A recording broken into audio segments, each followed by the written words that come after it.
This loss hurts. It does, honestly. It really does. I don't know how you guys feel about this, but to me, this loss hurts because, there was so much hope at the end of the game that we could potentially come back because for some reason Mike Tomlin decided to punt the ball with 6 minutes left. And we thought that the game was over then because, the defense wasn't doing shit in the second half, but they actually made a play. Mike Hilton forced a fumble. Devin Bush picked it up, took it all the way to the goal line, and Mason Rudolph, who stepped in for Ben, we'll get into that later, but he came in, did a play-action pass straight to Rudolph, or to Vance McDonald for a touchdown, kept us close.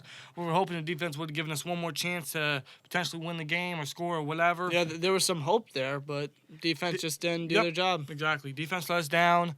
I don't know what the hell is wrong with Keith Butler. He just continues to do the same shit like we stated last week. It's the same shit.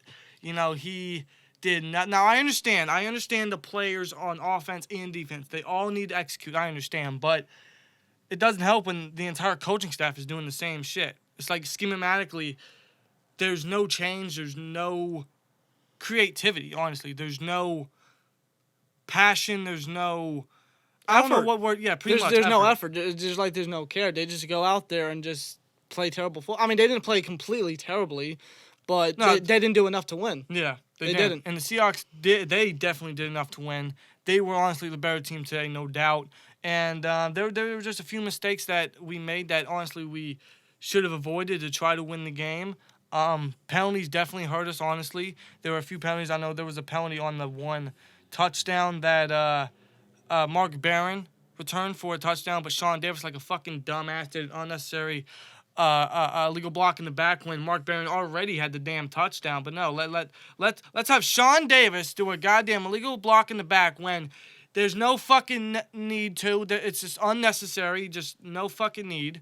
He cost it. Now, James Conner scored a touchdown on the next offensive drive, but still. That took time away from the game, and we could have used that time later on, as we've seen at the end of the game. Right, and of course, let's not forget that the Seahawks' first field goal of the game, or the field goal that was taken back when Daniel McCullers had a unsportsmanlike conduct penalty on the field goal, and then the field goal was good, but it was taken back because of McCullers' penalty, and then the very next play, a touchdown to Will Dissly, which put the Seahawks, that upgraded the Seahawks points from 3 to 7.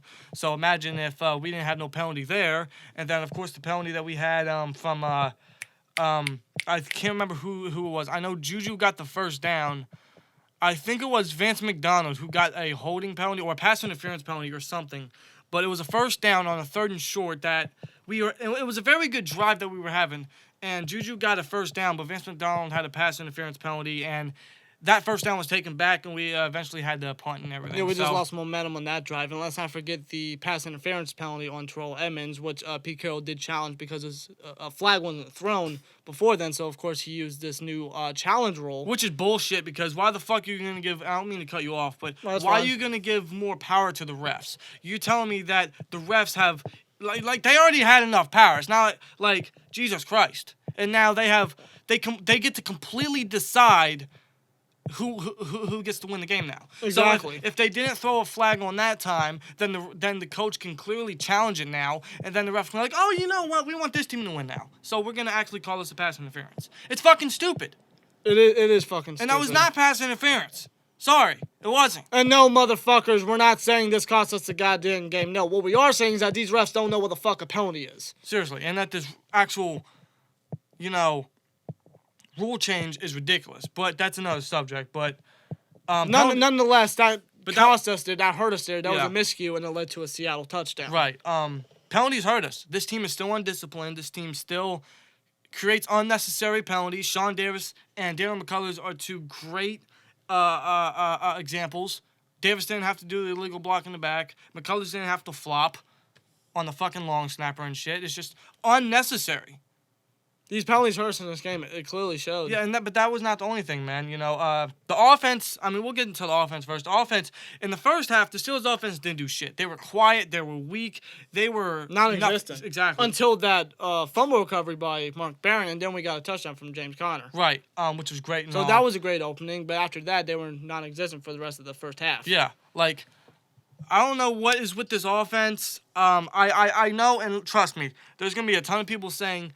You see what happens when you get rid of Antonio Brown, Le'Veon Bell, and yes, this was expected. We weren't expecting this entire Steelers offense to come out blazing and everything. Not against the Chiefs offense or the Rams offense or the Saints offense. Right, because, of course, when you lose Antonio Brown and Le'Veon Bell, who are arguably two of the best players in their respective positions, of course your offense is going to lack. But eventually, in my personal opinion, and I hope that the offense will eventually get in the flow, get in the work as the weeks go on. It's going to be a sloppy first month for this offense because they got to transition to the new change, the new scenery that they have for the offense. Because it's completely different, especially for someone like Ben. Right. So it's going to take a while for this offense to finally get going, but I feel like we definitely saw a little bit of that in this game. We started off very slow, but then we, like you said, when we got that fumble cover, we picked up a bit. Unfortunately, Ben got injured with, I believe it was an elbow injury or something. Correct me if I'm wrong. I believe it was his actual throwing arm. Yeah. The elbow on his throwing arm. I believe so. So he was out with an elbow injury for pretty much the entire second half. Mason Rudolph came in and he looked real good. Now, he was not perfect. He was far from it. He was not great, but he looked very good. He looked very, very promising. Seriously. Like, honestly, I feel like he did much better than what we possibly would have seen from Josh Dobbs if we kept Josh Dobbs as number 2. Oh, yeah, without in my opinion, because he came in, his patience was very nice, his composure was good. You know, of course he's not perfect. He's going to have to grow on things like this. But right, being a second year player and all, you know, I don't expect him to come blaze out like he's an Aaron Rodgers or something. Right, like that. but him coming into a situation like this, in a game like this, and performing the way he did, that's incredible.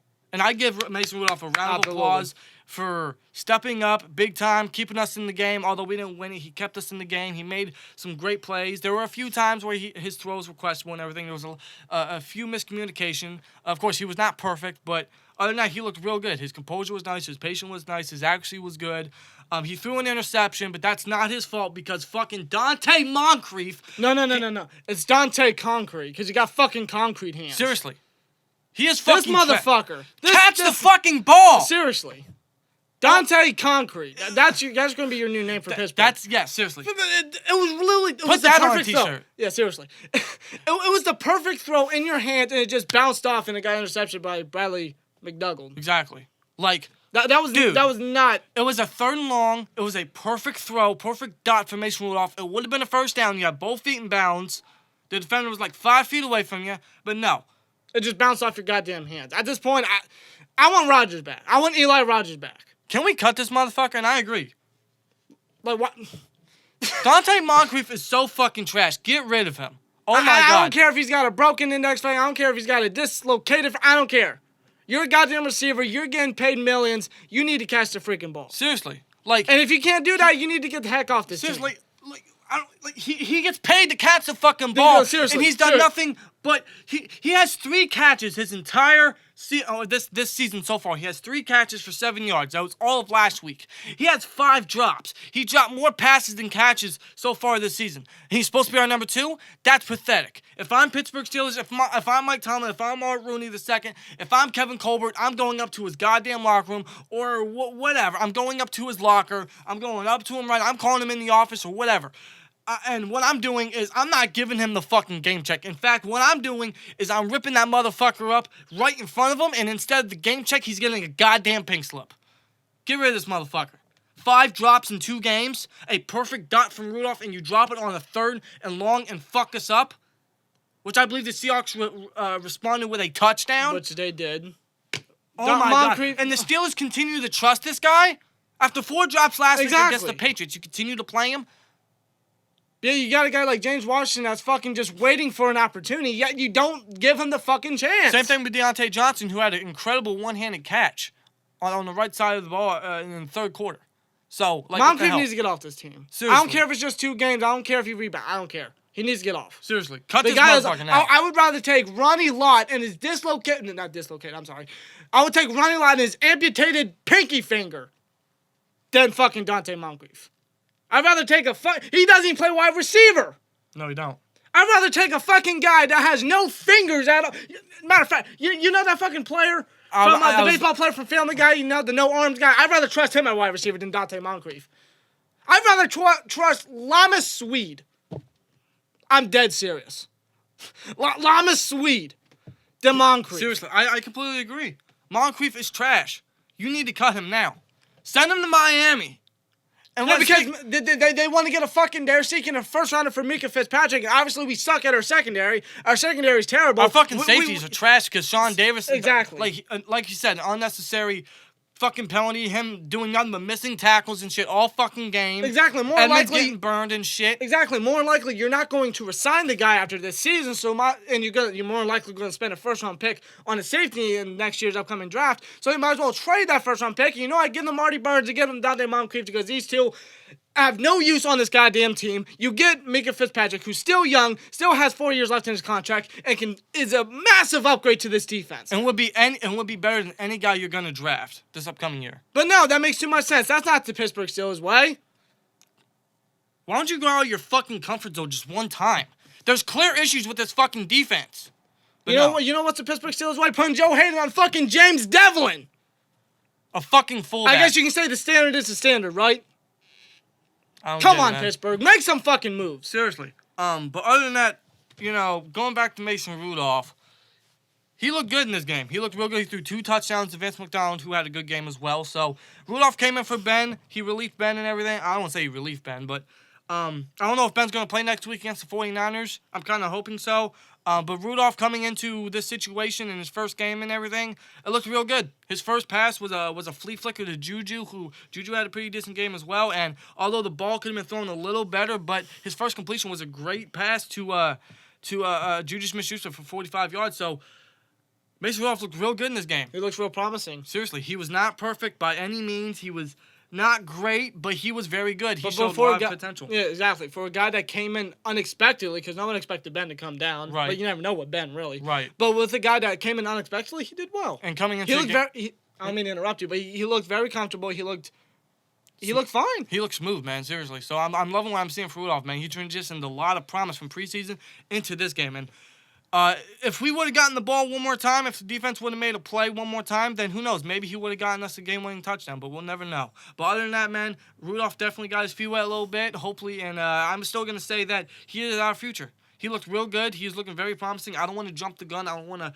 overhype Rudolph, but he looked real good.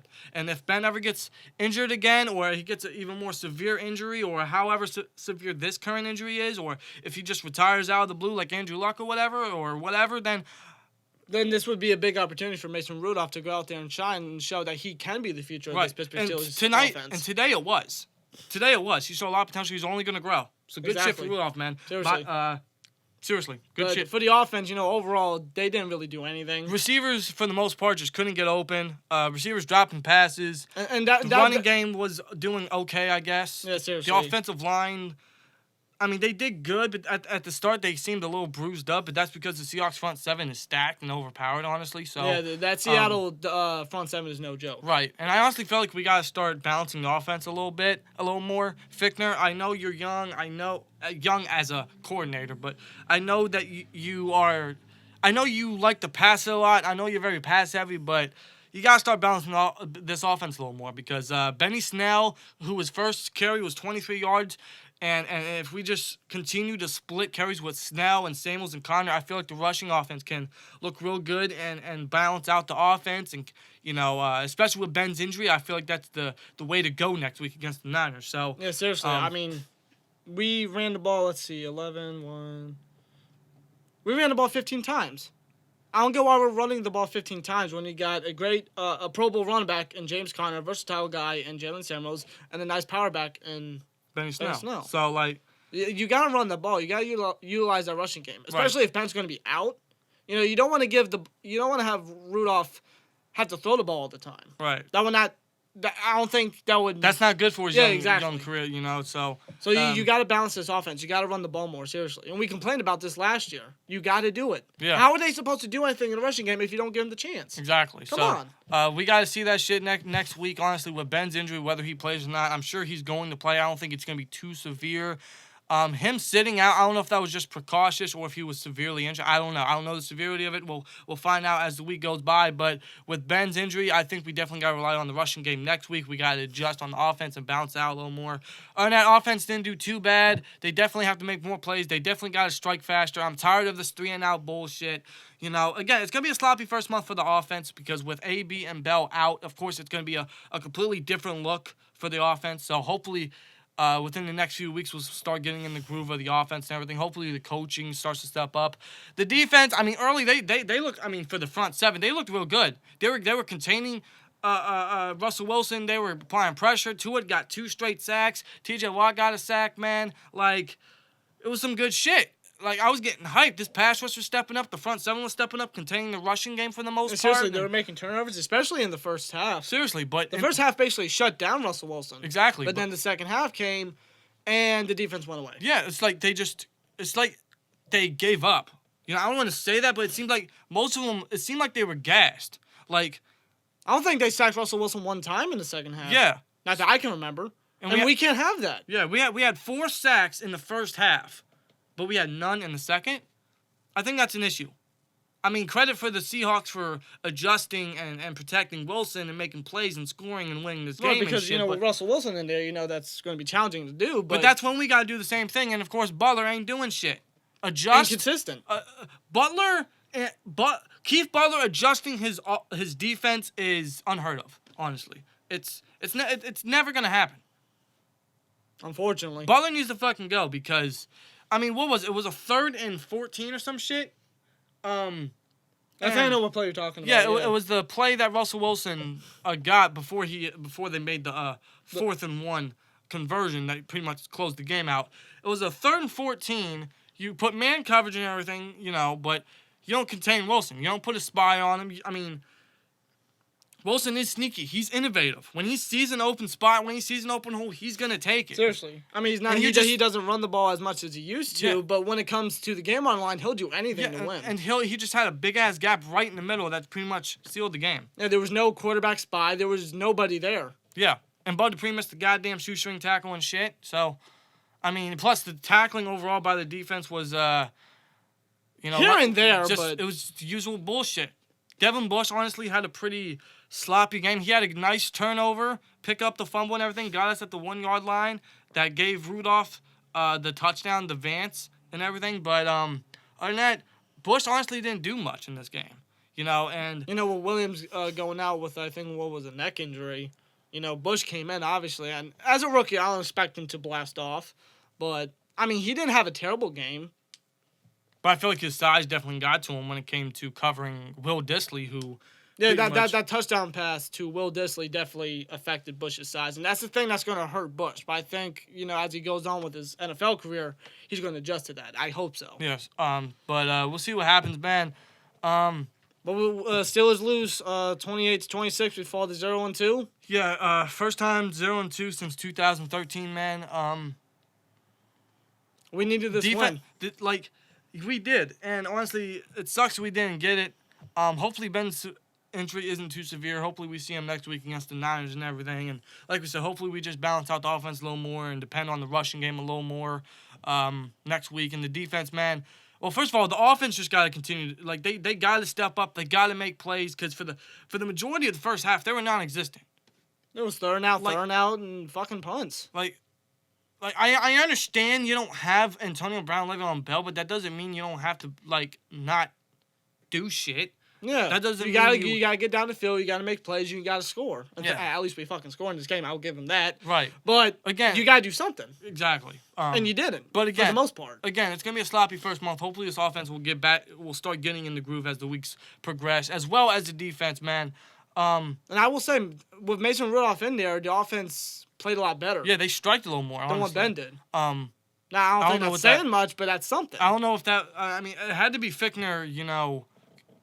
Waking up, I guess. Adjusting. So, I mean, I hope that's the case. But I don't know, man. But nonetheless, we'll see what happens, next week against the 49ers, which I believe is in San Francisco. Yeah, I'm not sure. Correct me if I'm wrong, but I believe it is in San Francisco. But nonetheless, man, Steelers lose 28-26. This loss sucks. It's just go on. It's just the defense couldn't adjust at the end of the game. They let us down and everything. And after a devastating loss against New England last week, we definitely needed this win, and we weren't able to accomplish that. Yeah. I got to give props to Seattle. I got to give props to the Seahawks. Absolutely, man. They came out. They went into different opponents' territory, one of the hardest territories to play in, really, and they played great football. They did. Props to them. They came up and they won the game back and everything. We almost did the same thing. We could have done the same thing, but Defense let us down, and offense did have a slow start and everything, but defense, they just couldn't adjust at the end of the game. We gave Wilson a lot of room, and of course Wilson took advantage like he usually does, and he wins the game for his football team. That's just the guy Russell Wilson is, man. So defense gotta adjust. We gotta stop trusting terrible ass players. Get Dante Moncrief out of here. Stop putting Anthony Chicklow on 3rd and shorts and shit because he missed a goddamn easy ass tackle against Rashad Penny. So it's like, stop trusting these backup trash motherfuckers, man. Seriously. There is a reason why they're backups. But let us know your guys' thoughts down in the comments below. Let's hope we get the win next week and everything. Let's just prepare for next week, and see you guys next vid. Like, comment, subscribe. We'll see you later. Peace!